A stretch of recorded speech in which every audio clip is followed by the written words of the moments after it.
Sœurs et frères dans le Christ, paix, joie, grâce, amour à chacun, à chacune de vous de la part de Dieu notre Père et au nom de notre Seigneur Jésus-Christ en ce jeudi de la 10e semaine du temps ordinaire. Là où l'Esprit du Seigneur est présent, là est la liberté. Telle est l'expression que Saint Paul nous donne dans la seconde lettre aux Corinthiens, et la première qui me frappe en ce moment, ce matin, où je voudrais partager avec vous. La deuxième est celle aussi, comment se manifeste cette liberté. Paul va faire comprendre par le choix d'être des serviteurs. En effet, il le dit bien, et nous sommes vos serviteurs à cause de Jésus. Nous sommes vos serviteurs à cause de Jésus.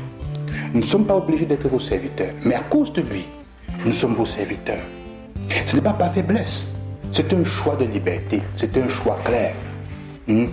Être libre, ça veut dire être capable de choisir ce qui est bien pour soi-même et pour les autres. Nous le savons déjà, puisque j'en ai parlé plusieurs fois.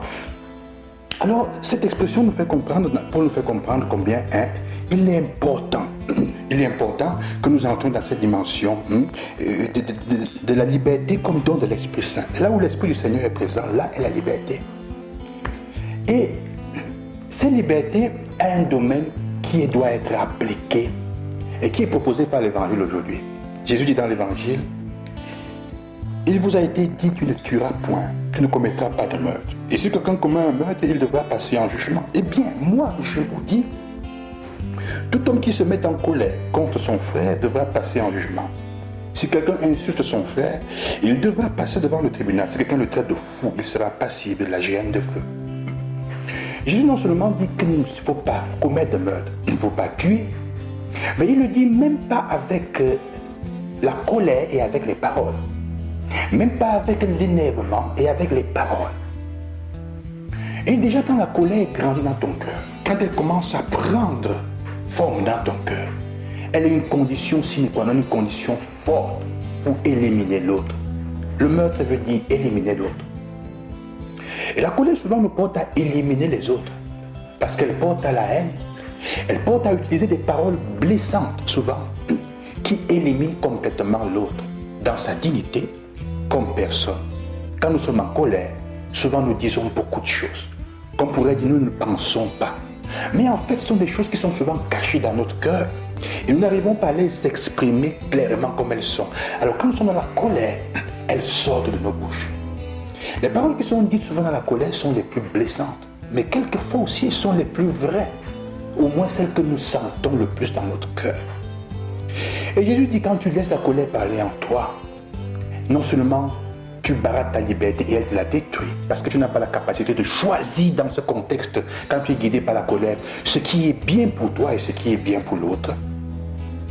Et alors, tu vas finir par dire des paroles qui vont blesser.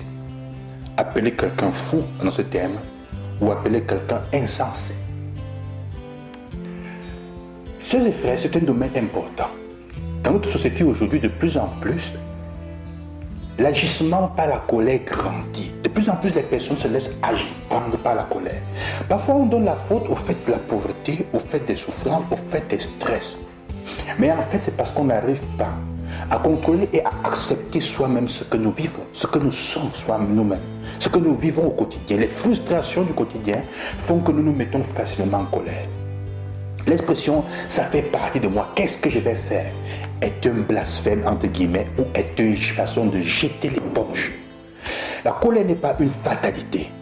La colère en fait manifeste dans ton cœur des frustrations et des aspects de toi-même que tu ne sais pas accepter. Alors vivre la liberté, accepter l'Esprit Saint en nous pour vivre dans la liberté de l'Esprit, c'est être capable de contrôler cette colère. C'est d'abord un don à demander, c'est une grâce à demander au Seigneur. Et ensuite à pratiquer.